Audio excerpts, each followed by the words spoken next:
Bon alors, bonsoir à tous. En cette rentrée, nous avions prévu, au début de la rentrée de l'année dernière, en fait en 2023-24, de parler de la prophétie du messianisme. Le sujet de la prophétie s'étant étendu, c'est intéressant de décomposer ça en 2 ans. Et donc cette fois-ci, nous allons enfin aborder la question du messianisme. Avant de rentrer dans le vif du sujet, ce qu'on va faire aujourd'hui, et peut-être aussi la fois suivante, c'est un petit peu comme ça qu'on commence, qu'on procède, on va introduire la thématique. Tout d'abord, je vais d'abord vous parler du lien. Pourquoi en fait je fais un lien, c'est moi qui le fais, entre la prophétie et le messianisme, et ensuite vous expliquer un petit peu quels sont les sujets qu'on va aborder sur cette thématique qui est extrêmement riche dans la tradition rabbinique et aussi dans les textes chrétiens, puisque comme vous savez avec mon livre sur Jésus, le sujet du messianisme est complètement lié. Mais on va pour l'instant s'intéresser d'abord à la thématique juive qui voit dans le messianisme un prolongement du prophétisme. Donc je vais expliquer quelques éléments maintenant, qui sont des éléments essentiels, qui nous permettent de mieux situer la question du messianisme. Nous avions expliqué l'année dernière, en réalité, l'objet de tout le cours, enfin la causerie, parce que j'aime bien appeler ça, de toutes les causeries qu'on a faites l'année dernière, c'était de dire que d'un point de vue de la tradition inspirée de Maïmonide, parce que c'est surtout lui qui m'inspire, même si parfois, vous avez pu le constater, je me réfère à d'autres auteurs, évidemment, et parfois même je me réfère à des auteurs qui sont contradicteurs de Maïmonide, et je les approuve aussi. Mais Maïmonide est quand même une référence centrale dans la tradition juive. C'est pas pour rien qu'on a gravé sur sa tombe de Moïse, l'homme de la révélation, à Moïse et Maïmonide, il n'y a pas eu comme Moïse. Alors, je faisais référence à Maïmonide parce que Maïmonide, il a une vision, une approche beaucoup plus philosophique de la prophétie qu'une approche simplement théologique et d'ordre spirituel et d'ordre un pouvoir d'oracle spécifique. Puisque Maïmonide définit la prophétie, non pas qu'elle va de Dieu vers l'homme, même s'il reconnaît cette notion aussi, évidemment, sauf qu'il ne considère pas cette notion comme étant une notion centrale dans le prophétisme, mais une notion d'un homme qui, par sa propre initiation et par ses propres efforts, parvient à se faire canal. C'est-à-dire qu'il parvient à accueillir le flux divin. Après, Maïmonide le dit dans plusieurs endroits de ses livres, et y compris dans son Mishneh Torah, dans son livre de la connaissance, où là il traite de la loi d'Israël, il dit clairement qu'on peut atteindre le degré de prophétie, arriver au statut de prophète, sans jamais recevoir de prophétie. Parce que c'est Dieu qui décide si oui ou non il va emprunter ce canal pour divulguer un message. Et donc c'est quoi la prophétie chez Maïmonide ? Donc c'est ça qu'on a un peu expliqué l'année dernière. Donc c'est pour ça que je résume un peu pour introduire. Ce qu'on a montré chez Maïmonide, puisque ça faisait déjà la continuité, vous avez vu, il y a une sorte de fil conducteur de ce qu'on a vu il y a 2 ans sur la question de l'homme, on pourrait dire une question d'anthropologie juive. Qu'est-ce que l'homme, en fait, dans la tradition juive ? Et on avait mis en scène 2 auteurs du XXe siècle, même si en réalité c'est un prétexte, parce qu'ils sont tous les 2 basés sur des auteurs beaucoup plus anciens. Soloveitchik d'un côté, l'auteur de l'homme de la Halacha, que je vous ai longuement présenté, et Lebovitch de l'autre. Lebovitch définit la tradition juive comme mettant Dieu au centre, et l'homme n'étant qu'un accessoire, entre guillemets. Alors, je résume, hein, c'est beaucoup plus complexe que ça, mais je vais vite. C'est une œuvre très dense qui s'appelle La foi de Maïmonide. Et Soloveitchik, l'homme de la Halacha, qui lui est de l'école des plus illustres écoles talmudiques de l'Europe de l'Est, de Lituanie. En fait, il était de la ville de Brest en Biélorussie, mais bon, c'est un peu le même giron, on va dire. Lui, dans l'homme de la Halacha, il montre l'inverse. Les 2 s'appuient sur Maïmonide. Il montre qu'en réalité, qu'est-ce que c'est que l'initiation humaine ? Qu'est-ce que c'est que le centre de la pensée juive ? C'est de définir que dans la providence divine, c'est-à-dire dans le rapport que Dieu il a avec sa création, pour tout ce qui concerne, alors il s'appuie sur Maïmonide évidemment, les catégories qu'on appelle le minéral, le végétal et l'animal, la providence elle est d'ordre général. c'est-à-dire c'est une garantie de l'espèce, c'est presque une conception écologique de la providence divine, mais le destin du chat individuel, alors là, vous avez mon chat qui vient de faire miaou, mais bon, là, le destin du chat individuel n'est pas soumis à une providence quelconque. Autrement dit, qu'il trouve sa pitance ou qu'il ne trouve pas sa pitance, qu'il vive ou qu'il meurt, c'est pas le sujet du divin. Le sujet du divin, c'est de faire en sorte que l'humanité vive avec cette catégorie de race animale qu'on appelle le chat. Hein, ça peut être le chien, etc. Par contre, chez l'homme, il y a bien aussi une garantie d'espèce, il y a bien ce qu'on appelle une ashgacha klalit, c'est-à-dire une providence d'ordre général, mais il y a aussi une providence d'ordre particulière, individuelle. Comment ?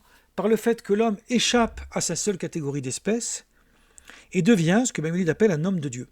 C'est-à-dire un homme qui se définit à partir de sa propre singularité et sa propre biographie. Ça, c'est un peu ce que dit Maïmonide dans le Guide des Égarés, mais c'est tiré vers cette explication-là d'une façon beaucoup plus magistrale et lumineuse. Je ne dis pas que Soloveitchik est plus magistral que Maïmonide, loin de là, mais c'est parce que Maïmonide il ne cherche pas spécifiquement à expliquer ce point-là, il l'explique en passant.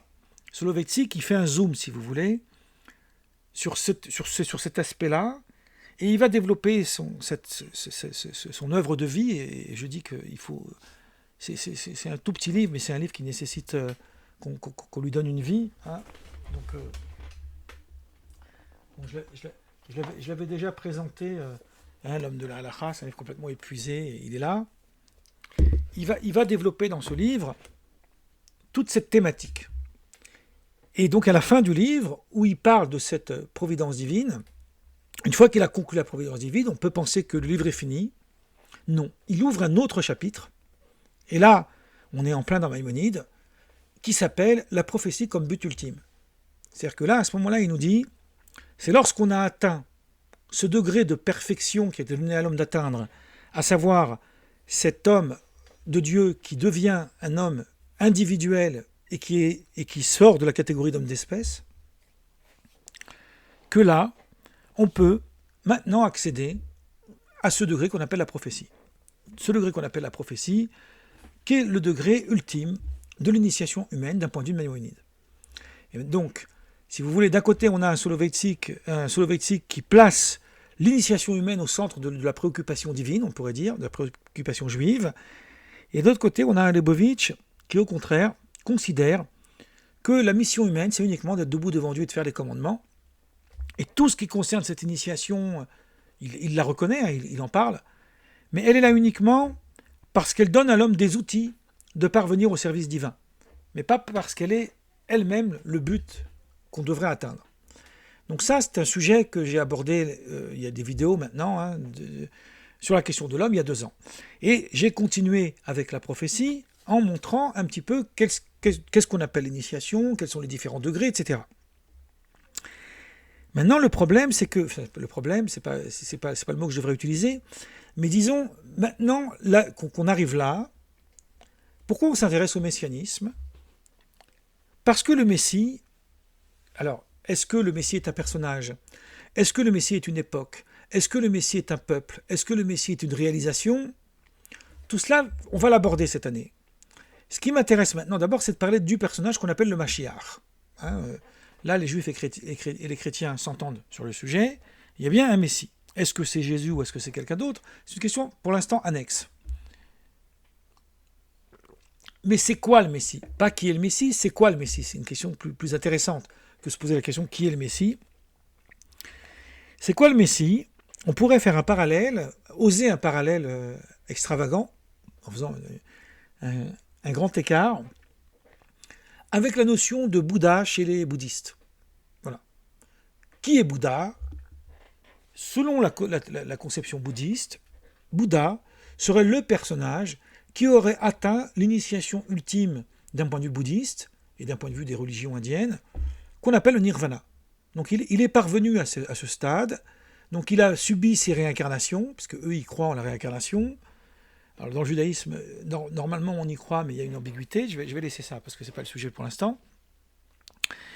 Et il a atteint l'exemplarité de ce que tout homme devrait atteindre. Et c'est intéressant parce que ce n'est pas une culture monothéiste, le bouddhisme, et pourtant, ça renvoie à l'idée du messianisme. D'ailleurs, le but du christianisme, c'est qu'à l'intérieur de chaque être humain, par ses efforts, par son travail, il devienne Christ.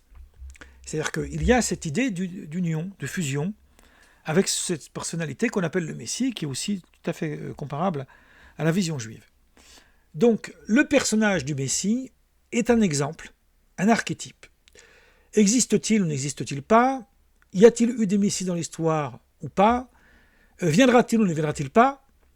Toutes ces questions-là, elles sont importantes en soi peut-être, mais elles n'ont pas d'impact, si vous voulez, sur la question de l'archétype, c'est-à-dire sur la question de l'image.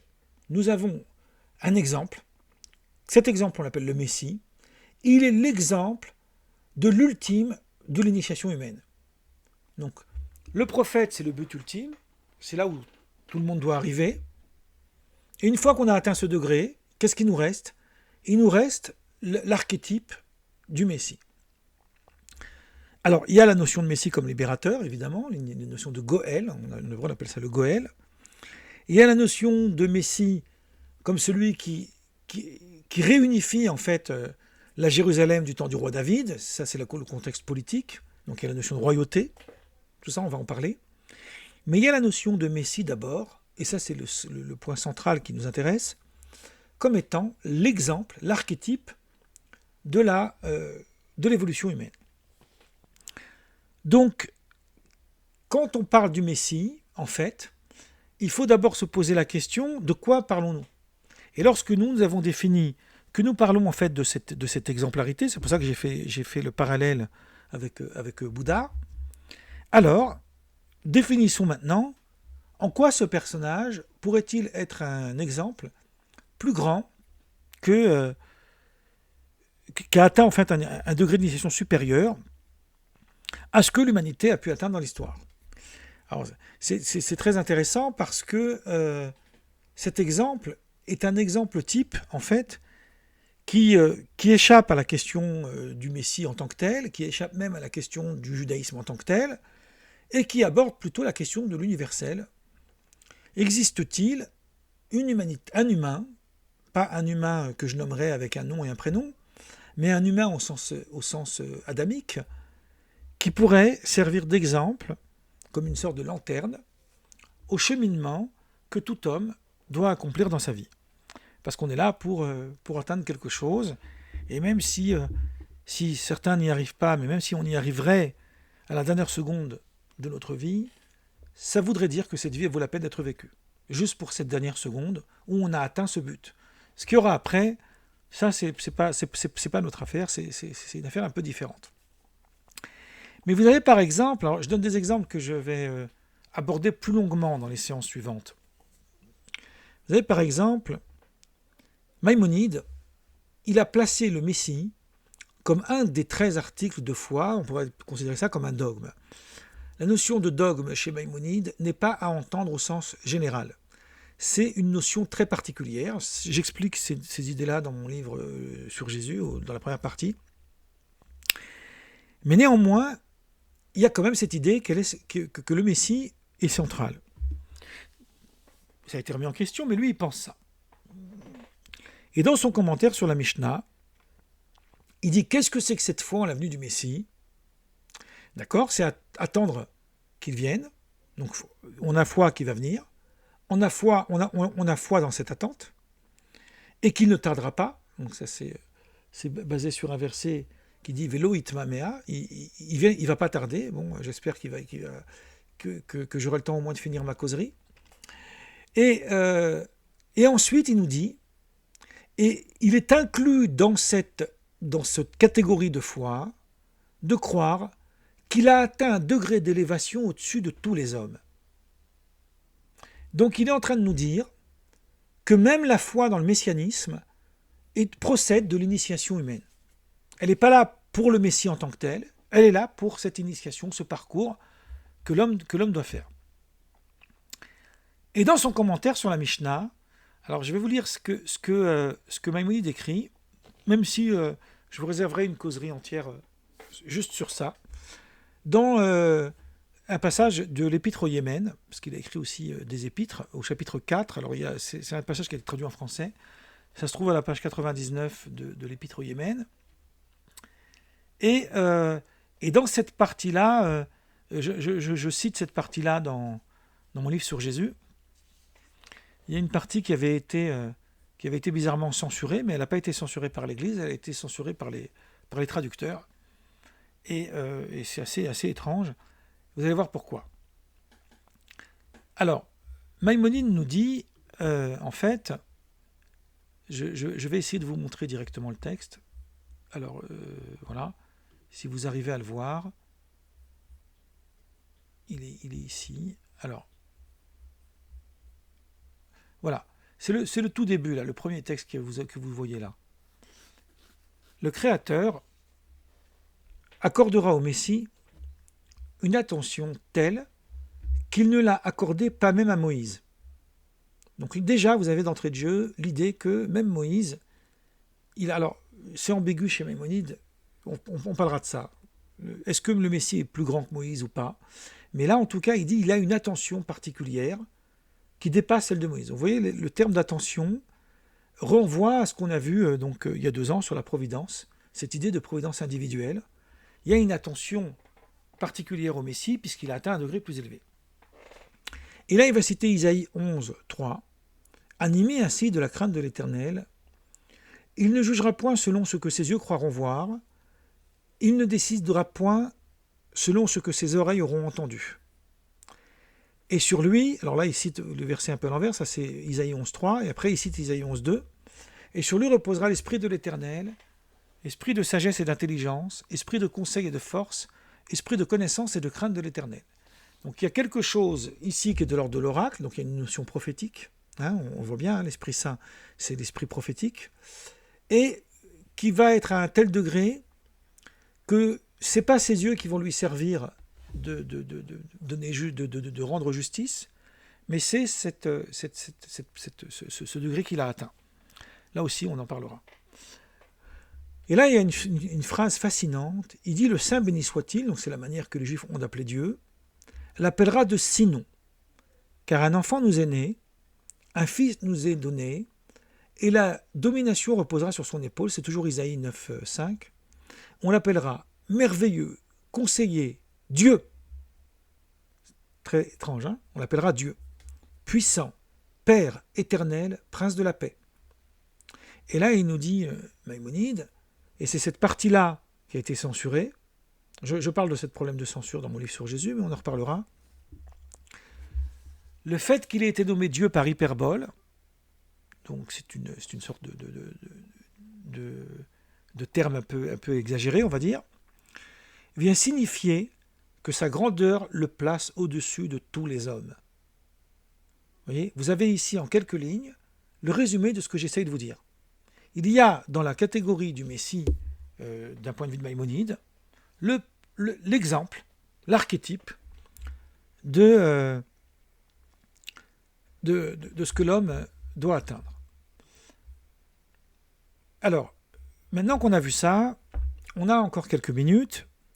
On va essayer d'expliquer très rapidement quelles vont être les directions. Je ne vais pas tout vous dire maintenant, mais quelles vont être les directions qui vont être abordées cette année, là on verra. Alors là, je vous ai juste montré le lien avec le concept de prophétie, mais on reprendra ces sujets-là plus en détail. Je vous ai parlé donc de l'ultime de l'initiation. Et je vous ai parlé, alors tous ces sujets-là que j'aborde maintenant, ils vont être abordés plus longuement. Hein. Je vous ai parlé de la question du dogme, que Maïmonide appelle ou un yesod, qu'on pourrait traduire par fondement, ou un ikar, qu'on pourrait traduire par principe. Il y a les deux termes chez Maïmonide. Il y a Shlosh Esrei Ikarim, les 13 principes, et il y a aussi, dans le livre de la connaissance, il parle de Yesod et Yesodot. Il parle de Yesod, donc il parle de fondement. Sur la question du fondement, par rapport à la question du messianisme, ça a fait l'objet de débats immenses dans la tradition juive, Albo et d'autres, il y a eu des contradicteurs. On l'abordera. Ensuite, il y a la question de la finalité de l'histoire. puisque lorsqu'on pense au Messie, on pense à la fin des temps. L'eschatologie, on l'appelle le ketz en hébreu. Le ketz, ça veut dire la fin, c'est un terme qui veut dire la fin. Ketz hayamim, la fin des jours. Donc le Messie, c'est la fin des jours, mais en même temps, c'est pas tout à fait la fin des jours. Donc on verra un peu les nuances qu'il y a entre les deux. Et donc va se poser à nous la question du tikkun, c'est-à-dire de la réparation. Au début de la création, ça aussi, j'y reviendrai, je fais très court, hein. Lorsqu'il est dit que le monde était tohu bohu et que Dieu créa la lumière, etc., le Midrash nous dit le monde était dans le désordre, il a fallu y mettre de l'ordre. C'est-à-dire que la mission humaine, c'est de réparer ce qui a manqué. C'est faire ce qu'on appelle le tikkun. Et le tikkun passe d'abord par le repentir. Donc le repentir, ce qu'on appelle la teshuva en hébreu, est aussi l'élément central du messianisme. Donc on va aborder le lien entre le Messie et le repentir. Et après, on va parler aussi du rapport à l'histoire. Le rapport à l'histoire, c'est-à-dire, qu'est-ce que c'est que le Messie historique? Donc qu'est-ce que c'est que le contexte politique? Qu'est-ce qu'on entend par la royauté du messianisme? Ce qui va nous ramener directement à la question des faux messies. Et le plus important, le plus intéressant à aborder sur le sujet, c'est cette fameuse révolte de Béthar qui a eu lieu en 135 de notre ère, avec la révolte de celui qu'on a appelé ou Ben Koziva ou Bar Korba, on verra les nuances entre les deux noms, qui a été quand même soutenu par Rabbi Akiba, un grand sage de la Mishnah, et qui finalement, ça a été un fiasco total, ça s'est fini dans un bain de sang. C'est un des épisodes les plus tragiques de l'histoire juive, plus tragique encore que la destruction du temple. Donc, le lien du Ketz de la fin des temps nous ramène à la question de l'exil. Donc, qu'est-ce que la question de l'exil? C'est quoi justement cette notion?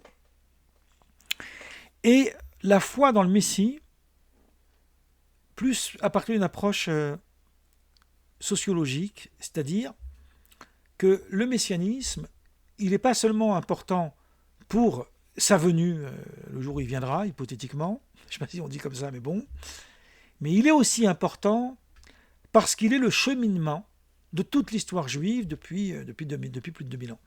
Donc on voit qu'il y a ici quelque chose qui a toujours été central. Hein. Les Juifs, le soir de Pâques et à la fin de la prière de Kippour, ils disent l'an prochain à Jérusalem, ils sont toujours en train dans les prières, sans arrêt, d'attendre et de mettre au centre cette idée-là. Voilà. On va aborder tout ça dans un contexte apaisé, il y a beaucoup de choses à faire, mais j'espère que ça nous donnera quelques éléments. Alors j'ose le dire, même si c'est pas peut-être pas intéressant pour tout le monde, on va s'inspirer beaucoup d'un ouvrage qui est là. Alors c'est un livre en hébreu, qui est un livre sur le messianisme que j'avais écrit quand j'étais beaucoup plus jeune, puisqu'il a été publié en 1993. Donc il y a beaucoup d'éléments ici d'ailleurs qui ont été repris dans mon livre sur Jésus, et là on va travailler pas mal de choses qui sont là-dedans. Voilà, je vais m'arrêter pour la causerie là maintenant.